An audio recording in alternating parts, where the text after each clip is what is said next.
Madam Chair, noong 2016, tumatakbo si Senator Risa Ontiveros na senator, nakailang talo na siya. So, Dalawa, Madam Chair. okay, dalawa. Natatakot siya sa pangatlong talo niya, kaya pumunta siya sa Davao.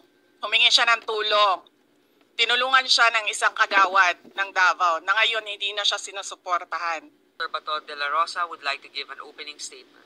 Fiscal year 2025, under the leadership of our esteemed Vice President Sara Duterte, government service is making the most out of what little resources an office may possess.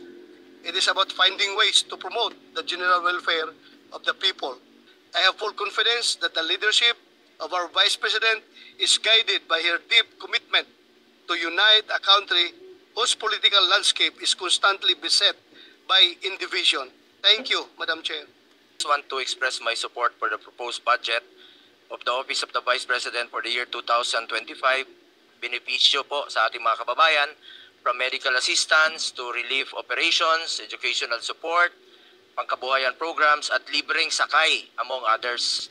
Muli nais ko pong ihayag ang aking buong suporta po sa budget ng Office of the Vice President. Maraming salamat po. Ating puting pangalawang Pangulo, Vice President Sara Zimmerman Duterte, sa kanyang mapagmahal na paglilingkod sa ating mga kababayan. Marami po ang umaasa sa mga programang inyong pinatutupad. At dahil dito ay patuloy namin susuportahan ang pagbibigay ng sapat na pondo. Full support for the budget of the Vice President. Thank you. To show my full support. Acknowledged. Senator Jinggoy Estrada and now Senator Risa Ontiveros. The huge chunk of the OVP's 2025 operations budget, 1 point used for the delivery of socio-economic programs, such as one medical and burial assistance program. This supplements other healthcare programs of the government to assist indigent individuals and families. For 2025, 771.445 million will be allocated for the program. Sa loob niyan, 600 million pesos for medical assistance and 171.445 million for burial assistance, which are, Madam Chair, very similar to the medical assistance to indigent or financially incapacitated patients program o MAIF-IP of the DOH. And DSWDs, Assistance for Individuals in Crisis Situations, or AICS. Pangalawa, disaster operations, which aims to provide relief goods to disaster-stricken areas not commonly reached by other agencies. Para doon, 101.644 million pesos. And is also similar to naman sa disaster risk management program of the DSWD. Third, relief for individuals in crisis and emergencies, or providing food boxes or food items to families who are ineligible for OVP's other services, so 50 million pesos, which is also similar to DSWD's AICS. And last, Magnegosyo Taday, livelihood assistance for those with entrepreneurial skills, 150 million pesos, which is also similar to DOLES naman, Integrated Livelihood Program o DLIP. So, ang tanong ko po dito, Madam Chair, anong nag-lead sa OVP na mag-consider na i-launch yung ganitong programs? Tatlo lang po yung sinabi ko na plataforma. Una po, trabaho. Pangalawa po, edukasyon. At tatlo, mapayapang pamumuhay para sa ating mga mamamayan. Nung pumasok po kami sa Office of the Vice President, tiningnan po namin ang mga pinakamaraming requests ng ating mga kababayan. Una-una po, ang lagi po namin natatanggap na request ay medical and burial assistance. Pangalawa po ay financial assistance. Pangatlo, lagi silang humihingi ng tulong sa pagkain. At pang-apat, very recently, sa tali ng mga sa tali ng mga requests is yung educational assistance na sinasabi ng mga kababayan natin. Sinasabi namin lagi sa kanila, libre naman yung public schools. Ngayon ay libre na rin yung higher educational institutions, pero sinasabi nila nahihirapan kasi sila sa plete, nahihirapan sila sa pabaon ng mga bata at sa pagkain ng mga bata. Kaya meron kaming bago, ito yung educational assistance. At ang panghuli naman, lagi naming natatanggap na request galing sa ating mga kababayan ay kapag sila ay naging biktima ng disaster, whether man-made or natural disasters. So sila po ay lumalapit sa Office of the Vice President. Totoo po, merong mga ibang local government units at ibang national government agencies na ganito po ang kanilang programa. Pero po, nung ako ay umupo as Vice President, I took an oath, and doon sa oath, I said that I will do justice to every man. So hindi po kami pwedeng humindi sa mga tao na humihingi ng tulong, lalong-lalo na ay kaparte ng gobyerno ang Office of the Vice President. Salamat.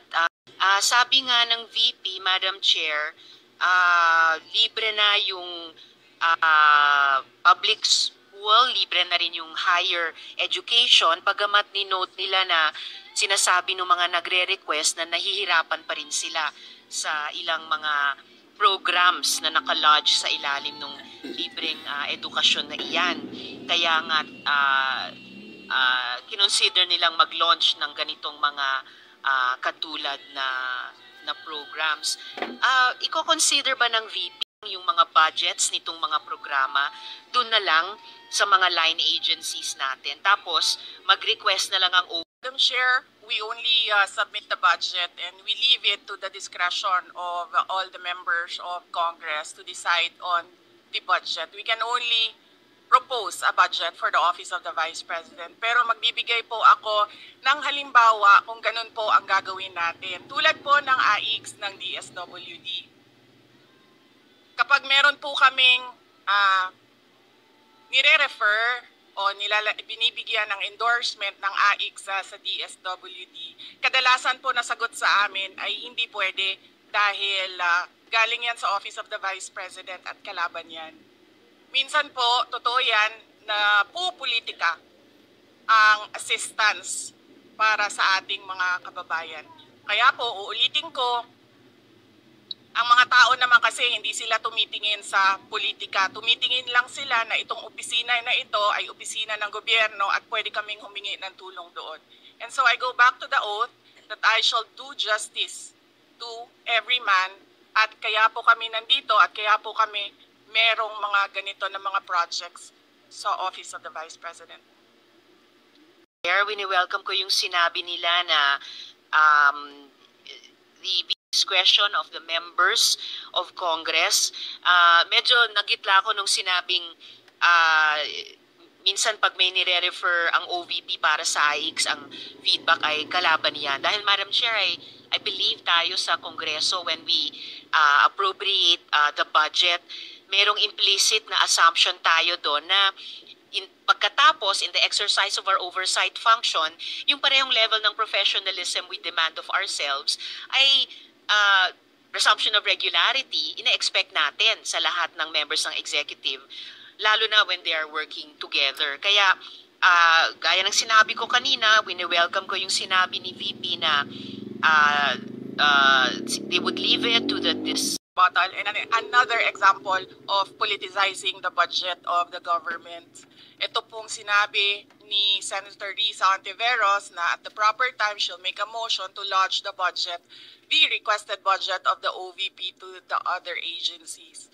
Let me just quote Senator Risa during the Akbayan Congress.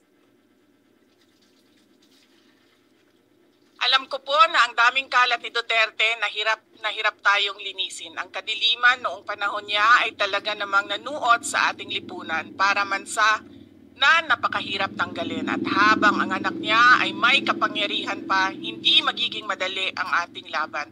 While VP Sara is in power, the threat of a full-blown Duterte comeback is still a very real and present danger. For one, they are supported by one major superpower, China. So that is an example of politicizing the budget of the government. May we request, Madam Chair, that Senator Risa Ontiveros repeat the last question.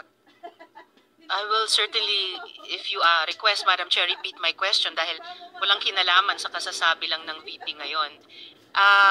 Alam nating lahat na miyembro ng iba't ibang partido, yung speeches natin sa ating mga kamiyembro sa mga party event. Risa Ontiveros, and I do not appreciate, ano yung sinabi niya?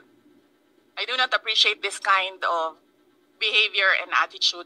Madam Chair, noong 2016, tumatakbo si Senator Risa Ontiveros na senator, nakailang talo na siya. So, Dalawa, Madam Chair. okay, dalawa. Natatakot siya sa pangatlong talo niya, kaya pumunta siya sa Davao. Humingi siya ng tulong. Tinulungan siya ng isang kagawad ng Davao na ngayon hindi na siya sinusuportahan. Humingi siya ng tulong sa akin, thinking na hindi mananalo si President Rodrigo Duterte. Kinausap niya ako ng kinausap doon sa law office ko sa Davao City. Sabi ko sa kanya, o sige, tutulungan kita. Chinika niya ako ng chinika. Tapos umalis siya. Siyempre, hindi naman siya tumutulong kay Pangulong Duterte. Hindi din totoo yung sinabi ko na tutulungan kita. Tinext niya ako. Pwede ba akong mag-follow up sa hinihingi kong tulong sa boto dyan sa Davao City? So sabi ko sa kanya, okay, sige. So, tinawagan ko at sinabihan ko at pinakiusapan ko ng pinakiusapan si former Congressman Milen Garcia. Sabi ko sa kanya, Kong, tulungan mo ito. Bigyan mo na lang ng ilang barangay mo at ilang mga leaders mo. Ayaw pa siya tulungan ni former Congressman Milen Garcia. Pinakiusapan ko ulit, Kong, please tulungan mo na lang. Nanalo na siya at nung nanalo siya, anong ginawa niya? Siya ang pinakaunang umatake kay President Rodrigo Duterte. Anong tawag sa ugaling ganito?